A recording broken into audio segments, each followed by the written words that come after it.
Welcome to my YouTube channel. We bring you another interesting video. Kindly like, comment and subscribe.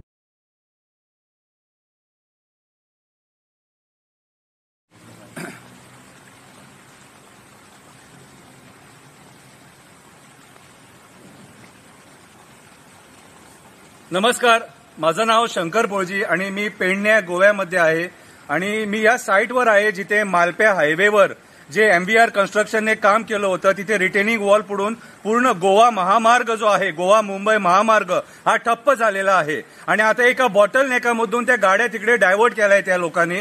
मी नितीन गडकरी साहेब जे आहेत आमचे centre minister त्यांना सांगू इच्छितो की हा जो आता पडला आहे ना, हा जो रिटेनिंग वॉल कोसळलेली आहे आणि हे जे डेब्रिज आहे ना, गेल्या 1.5 महिन्यापासून इथे कामच स्टार्ट झालेलं नाहीये. म्हणजे तुम्ही विचार करा सर, तुम्ही या लोकांना हजार कोटी दिले पण तुम्ही कधी विचार केला आहे ते पैसे कुठे गेले? हे चीप क्वालिटीचं डेव्हलपमेंट या लोकांनी दिलं आहे. परत सांगतो मी, लास्ट टाइम तुम्ही जेव्हा गोव्याला आला होतात मोपाला तिकडे इनॉग्रेशन करायला, तिथे सुद्धा तो रोड तुम्ही इनॉग्रेट करून 10 दिवस झाले नाही, पाणी भरलं तिथे. इथे एवढं पाणी तिथे का गाड्या चालवायला मिळत नव्हत्या. म्हणजे तुम्ही विचार करा गडकरी साहेब, हे कसलं डेव्हलपमेंट या लोकांनी केलं आहे. ते हजार कोटी दिले पण ते पैसे कुठे गेले कोणाला माहित नाही. हे 40,000 कोटीचं डेव्हलपमेंटच दिसत नाही कुठे.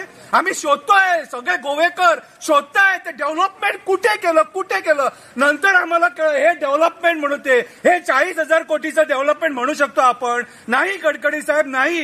हे 40,000 कोटीचं डेव्हलपमेंटच नाहीये, सत्यानाश झालंय डेव्हलपमेंटचा. आणि आता जेव्हा हे पडून एवढे महिने झाले त्याच्यामध्ये कोण आहे, कोण गेला कुणाला माहित नाही. आणि आमचे जे सगळे मंत्री आहेत, पीडब्ल्यूडी मिनिस्टर, चीफ मिनिस्टर, या लोकांना काहीच पडलेलं नाही. मस्करी करून टाकली आहे या डेव्हलपमेंटची.